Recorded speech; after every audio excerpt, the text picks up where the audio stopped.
Coaches, what is one of the most important things we can do as coaches to make sure our players move well? Teach them footwork. But do we just tell them move your feet and they figure it out? Yes and no. We want to make sure we lead them so they can figure some things out, but we want to make sure we give them the best information to have them make the best choices possible. So how much do we know about footwork? How much do we know about stances, modified stances, and the responsibility of the feet to make sure we're able to get ourselves in the best possible position to hit the best possible shot?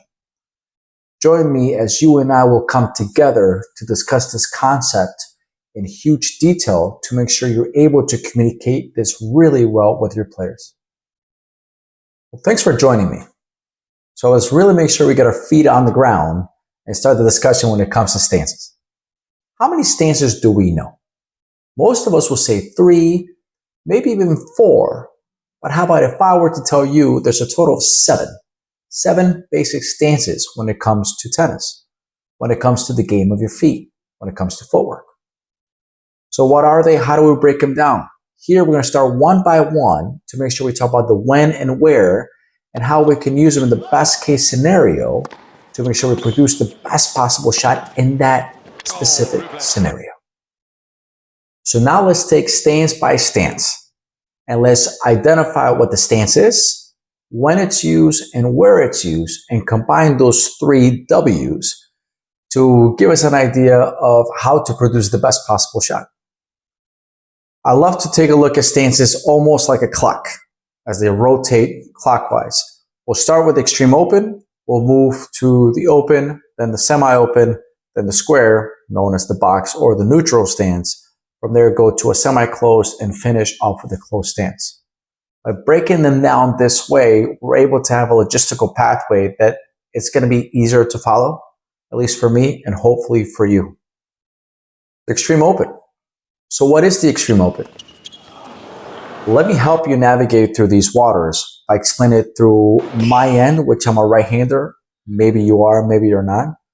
But of course, to use the terminology for you to be able to flip it back and forth so you're able to embark in this journey with me.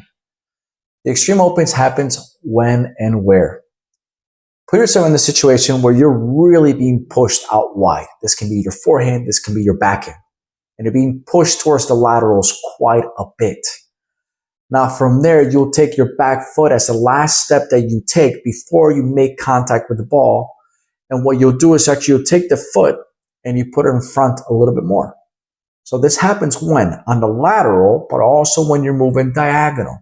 So anytime you're moving in a positive angle, you're going to take now the back foot and have it in front, allowing you now to be extremely open towards the target that you're hitting.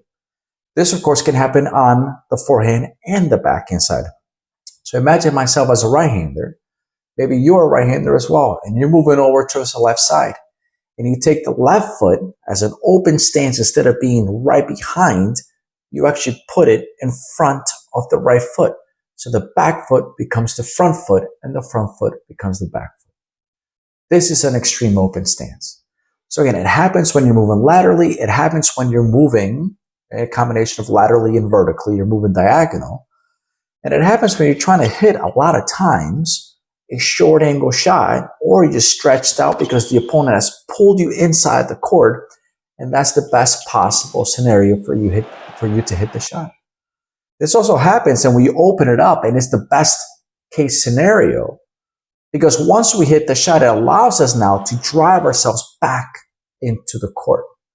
And this is crucial, as we should look at every single shot as what we're doing now, but what's going to come afterwards when it comes to the next shot, and are we going to be in the best possible position to hurt our opponent, but for us to be stable, to pound the opponent again and put them into trouble.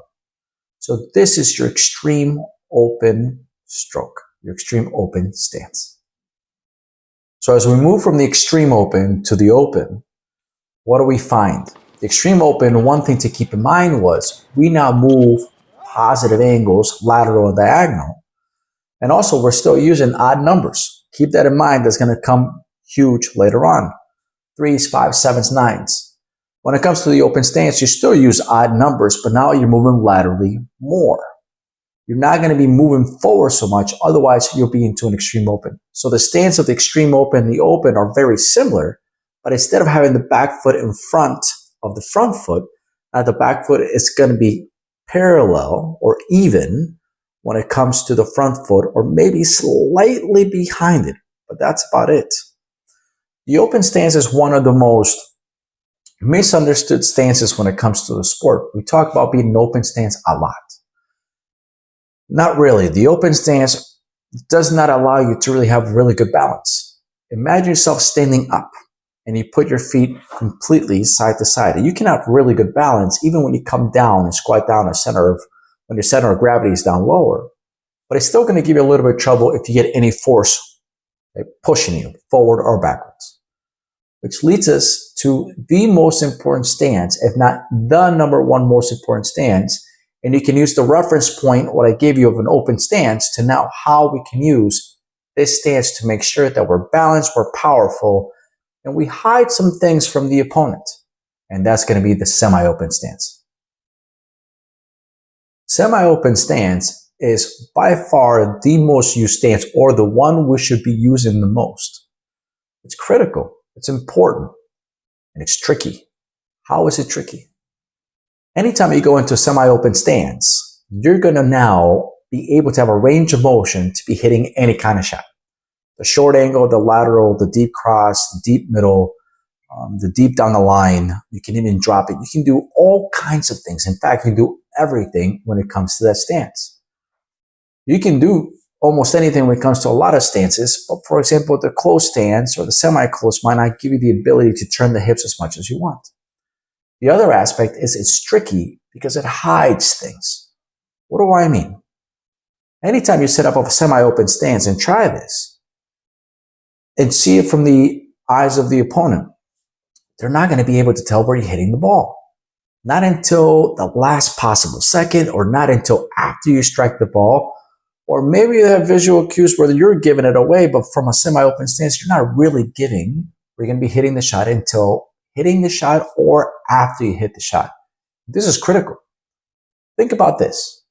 It takes on average 2.9 seconds from the moment I hit the ball to the moment I hit the ball again. Again, it takes 2.9 seconds from the moment I hit the ball to the moment where I hit the ball again. Anytime you go out there and you hold your opponent hostage, if they're not able to see where you're going to be hitting the ball, when the opponent is coming back, when they're recovering and they don't know, they have to actually slow down. They have to go out there, slow down, get their balance again, and they slow down their momentum almost to a complete stop. From there, as you're about to strike, you're about to hit the ball, then they split and then move. So they have to break inertia again, and they have to get that momentum going, that you actually slow them down by about half a second. Always think about this. Time is your best friend, and time can be your worst enemy. If you have time, it's your best friend. If you don't have time, then it's not your best friend, it's your enemy. And that's whether it be on the tennis court or anything in life, right? So you want to make sure that you maximize the amount of time by you setting them up a semi-open and slowing them down. You slow them down, that's an advantage towards you. The advantage of the semi-open. The semi-open stance will be used when you're moving laterally or forward towards the transitional area, as we can see. The semi-open is going to have your front foot in front and the back foot behind, obviously. From there, you're able to now get the center of gravity down to the appropriate contact point, and you're able to now get all your body when it comes to now going forward and rotating down the middle axis of the body. This is what makes it so powerful in the sense you can hit the ball hard, but also is disguised. So it makes it very tricky for the opponent. So you've now maximized the power and you've minimized the visual cues from the opponent, making that ball relatively faster or heavier, or it penetrates more in relationship to the opponent. This is why the semi-open stance is the best stance to use when it comes to our sport.